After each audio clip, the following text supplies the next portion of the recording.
All right, hello everybody, and welcome back to the Pauper Premiere League. This is our first ever season of the Pauper Premiere League. I'm here with Andreas Peterson. How you doing? I'm good, thank you. Just coming off a win, so being happy is not a hard task for me at the moment. I think you're doing okay. With all the crushing that you just did with my poor little 1/1s and 2/2s underneath the trucks of 4/4s over there. Yeah, it seemed like those big guys I was fielding had a good showing against your smaller creatures. You did manage to get a lot of card advantage, but life totals are important in Magic, you know? It turns out, now, I mean, in the first game, I basically was just too far behind. I wasn't hitting the right mana. It was kind of a hot mess. And then game 2, I mean, I had a Pyroblast and you had no blue spells, you know, like... I could have had a Hydroblast, which I threw in the last second for your Galvanic Blast or whatever. It didn't matter. There's so much of like, it just doesn't matter how many cards I draw when your guys are just gigantic. Yeah, I had some fortunate draws. I was able to produce a turn 2 Mirror Enforcer the first game, and then turn 3, I think I played the big snake, the Gear Seeker Serpent. Mm-hmm. And then for the second game, I think I had 3 of the green 4/4s. And I was able to play him relatively on schedule, and I only think I drew 1 Shred that game. Mm-hmm. And I thought I was getting super clever. I was like, all right, we got this. I was able to pick up Spell Stutter Sprite. I've got a second one in hand. I'm able to bounce both of his 4/4s. I'll get at least 1 on the way back in. Yep. And Galvanic Blast. Yeah, that was a pretty fortunate draw. I didn't have the Galvanic Blast until I actually needed it that turn. But yeah, and then I realized that was the trick you were trying to play with the end step spell starter the turn before, to try and set up a functional spell snare on your second spell starter. So yeah, I like the play a lot. I just had the perfect tools to fight it. I mean, when you got it, you got it. It's fine. I felt like, did you have Fling there at the end? Was that? I definitely boarded out Fling because you have counter spells and. Yeah, I only want Fling against matchups where I really have to race and they don't have something like counters or prismatic strands or whatever to protect. All right, well, let's just bounce right here into match number 2. Yeah, so what do we have on our cards here? Let's see. For match number 2, we have Alex Ullman versus Michael Bonde, as I understand it. Which is going to be a good one. Alex is running his Goblins list. Yeah. He is all in on the red zone. I'm super excited to see how a bunch of X1s fare against Pestilence. Yeah. The only deck it feels like that might have some play against that deck is yours. And even then, it's like removal deck at this point. Yep. Yeah, I'm definitely not happy about... facing against the Pestilence deck for sure. Like the Edicts, the different Edicts, the Decay, the Unmake, the Disfigures, and then meanwhile Divest and Duress. Like it's a little scary, quite frankly, against the current field. But we'll see if it actually draws out that way. Definitely a good choice for today. Absolutely. So, and meanwhile, Alex again is running those sweet Goblins that he hopes can get there before, maybe Michael will mulligan a lot and miss some land drops, or maybe get his colors the right way. Also, cards like Fireblast and Goblin Grenades, those are pretty good at finishing a game where your opponent suddenly have your creatures under control. So let's see if he can finish the job with the burn spells. It'll be exciting. Okay. Yeah. So it just seems like we have a minute or two before our players are ready. So let me dive into the Goblins list, because I think there are some very exciting choices, like the Goblin Sledder, I believe is the name. Yeah. That card is pretty good against sweeper-esque effects, cards like Electrickery or Pestilence and stuff like that, because it can actually save any creatures on your battlefield. So in any given scenario, you can maybe save like half your team against something like Electrickery or Pestilence. Which can be pretty valuable. Heelcutter is an interesting choice. I like Heelcutter. It does blank a lot of the removal, like the Chainer's Edict is blanked at that point. But at the same time, and so is Deadweight. But at the same time, between Diabolic Edict, between Unmake, between Disfigure, it's still going to be tough. I think. I feel like one of the play patterns would be something like play a Goblin Grenade. Just run it, because you got to throw it in his face as soon as possible. Yeah, I imagine Alex wants to spend the first like 3 or 4 turns attacking Micah's life total, and from there, I expect burn spells to be able to get the job done. But I don't know if it's enough to win the match, of course.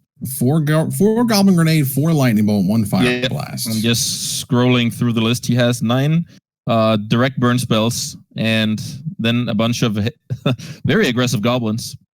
Oh yeah, super aggressive. And for the sideboard here, what options does he have exactly in terms of? Yeah, because he needs to take out those Sparksmiths for sure. I'm not too sure he has a whole lot. I mean, the Heelcutter is obviously better than Sparksmiths against a creatureless deck. Other than that, let's see. It feels like he has a lot of removal that's not going to do a lot. Yeah. Because once he plays Palace Sentinels, he's the Monarch until the Goblins can get through. So Flame Slash seems kind of meh. Death Spark might just be the reach that he's looking for, just to get the last few points in. Yeah, that's a kind of a recursive. I don't remember how you get that back into your hand or how it's worded. It's something about the top of your graveyard, I believe. Yes, it's one of those old school cards that relied on what type of card is in your graveyard and where it is. Yeah. And the rules don't care about the order of your graveyard unless you're playing with a card that cares about the order. Yeah, so that might come into play. But yeah, as I said, Sparksmith is just very horrible against Michael's deck. So whatever Alex decides to bring in is probably going to be an upgrade. So yeah. Just a lot of creature-based stuff against a very light, not quite creatureless deck, but almost. Yeah, so how many monarchs are? He's running double monarchs. Okay, so I guess the flame slashes are playable. I don't know. Playable, can't deal with Guardian of the Guildpact, which I think Michael's relying on quite heavily. Oh yeah, to ensure that Pestilence stays around forever, stuff like that. It's feels like a pretty one-sided matchup, at least unless Alex gets a really good draw. Yep.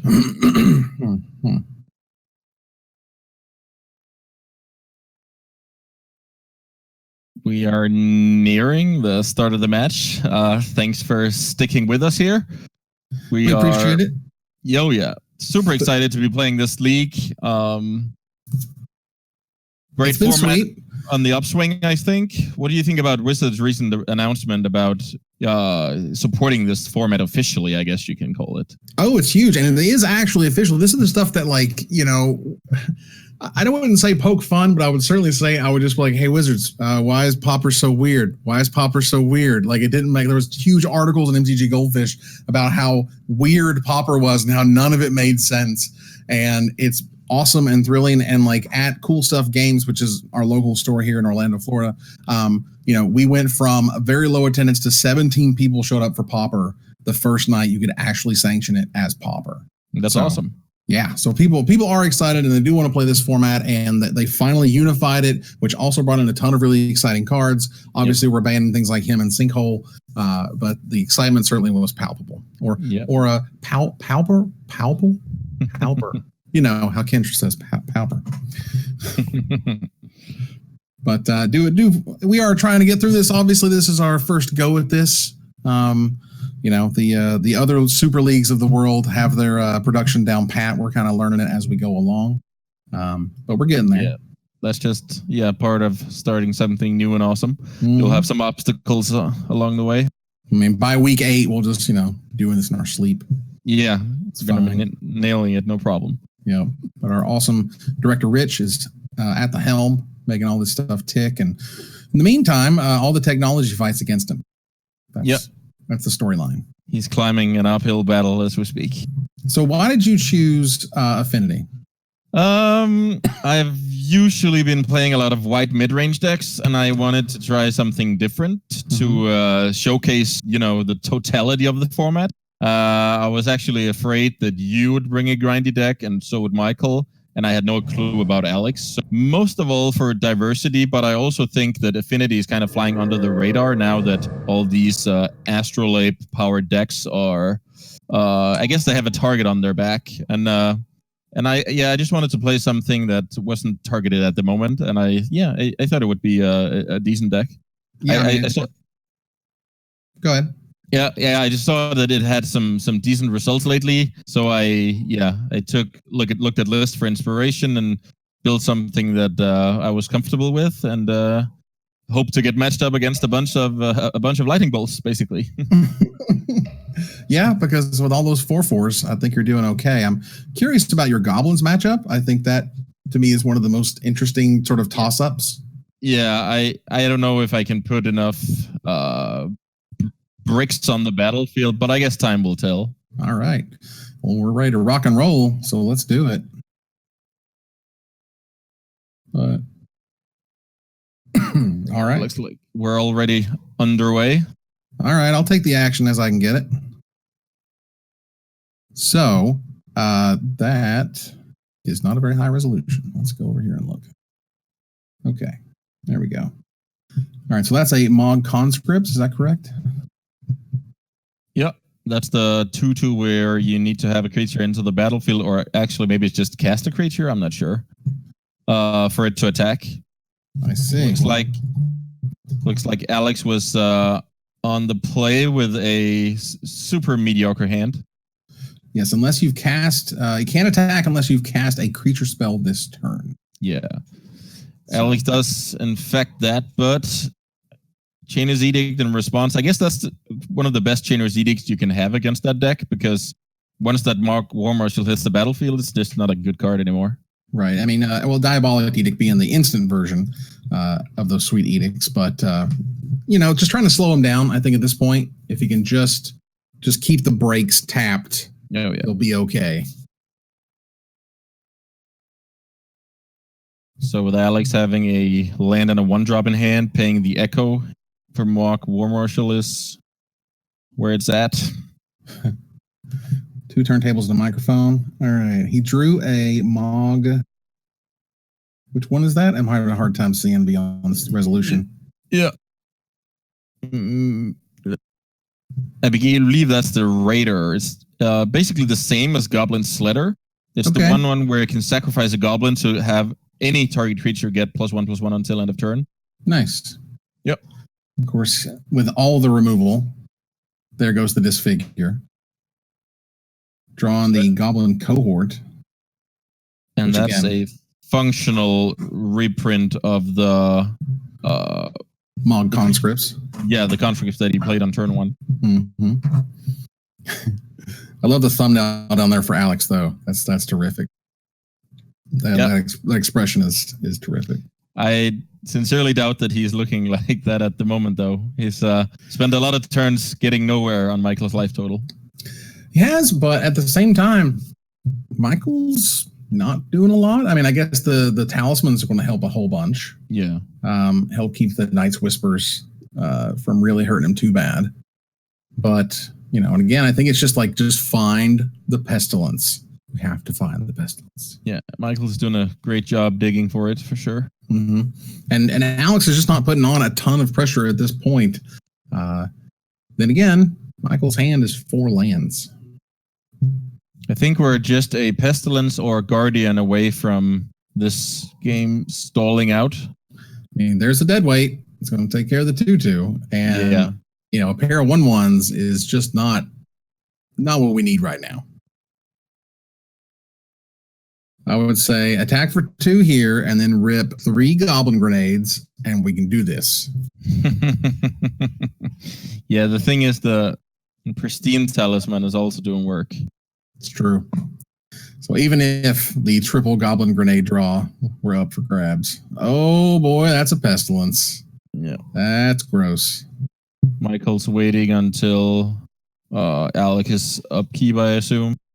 He doesn't want him to let him to get to main phase because of Goblin Grenade, and he doesn't want the token from Mogg War Marshal attacking him. So upkeep is where you want to be. Right. And the Arsonist is going to deal with damage when it dies. Yeah, I believe that's the. So Michael doesn't care. Whatever.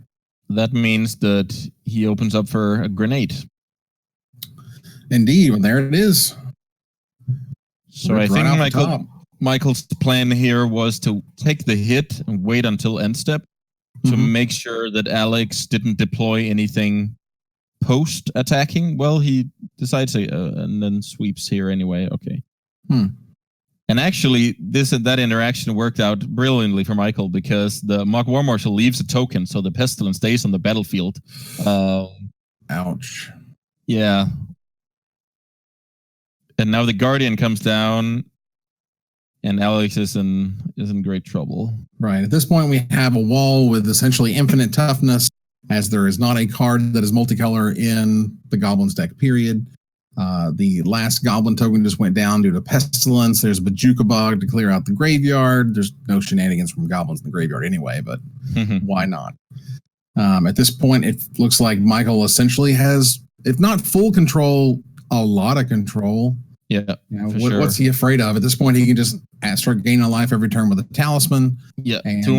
Too many burn spells needed at that point, especially seeing that the talisman is ticking away. And the writing was on the wall, and off we went. So now it's time for sideboarding. In comes that Heelcutter, ASAP. Yeah, not necessarily as a great card in the matchup, but as a substitute for just anything that cares about creatures. Yeah. So Michael's sideboard has 2 copies of Circle of Protection Red. I assume those are gonna do great work. God, I've been hating that card since the 90s. Yeah, I can imagine. Ugh. Back in the day.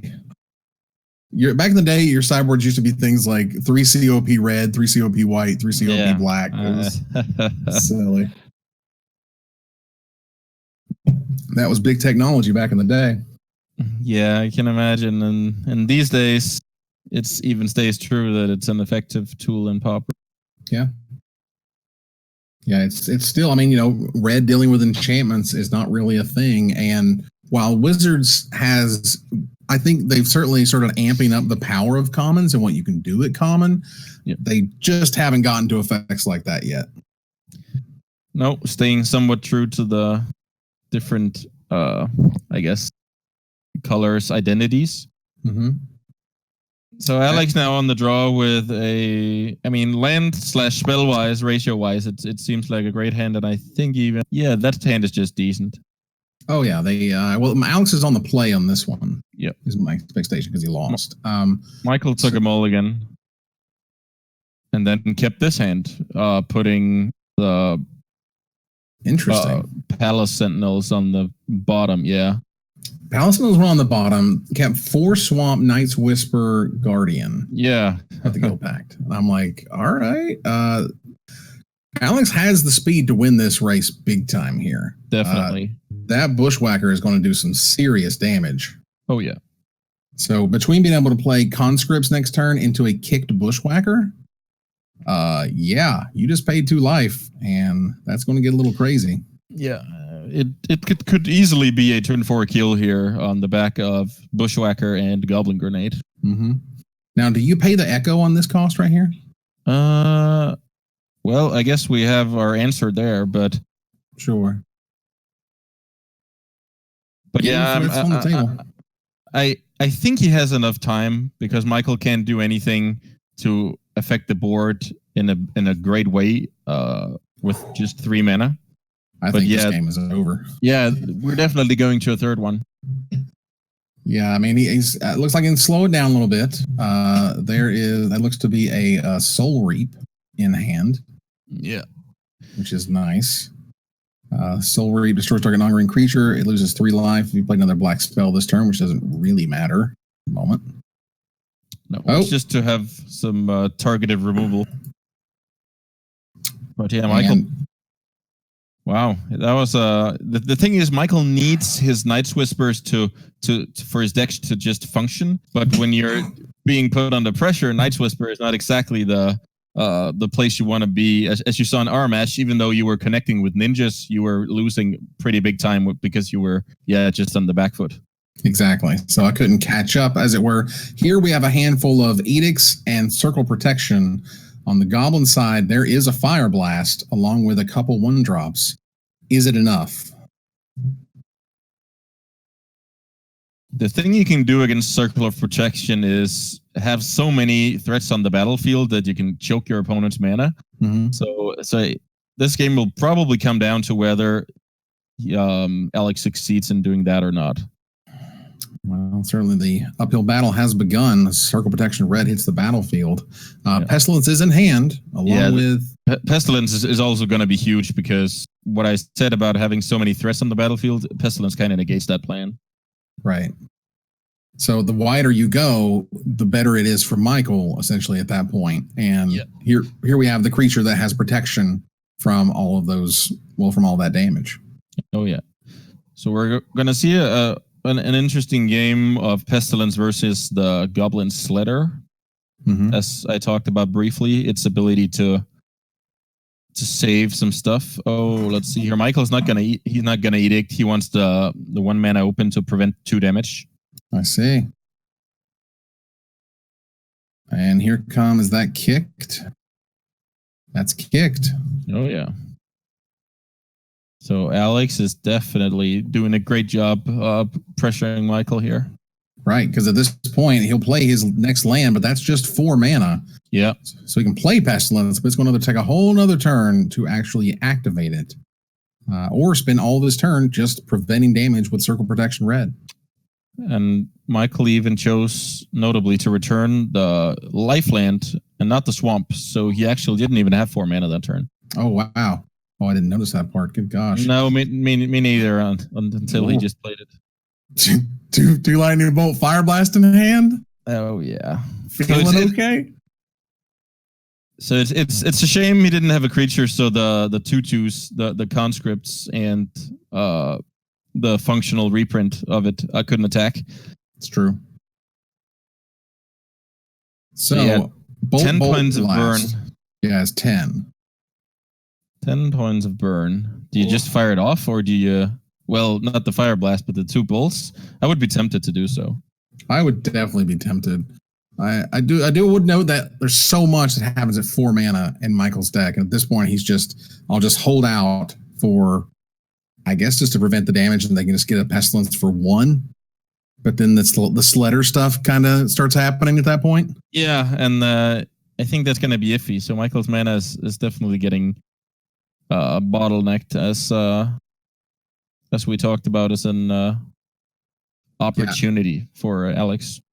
This is that great, like the mana is so constrained. Like Michael's hand is sweet, but he can't really do anything with it.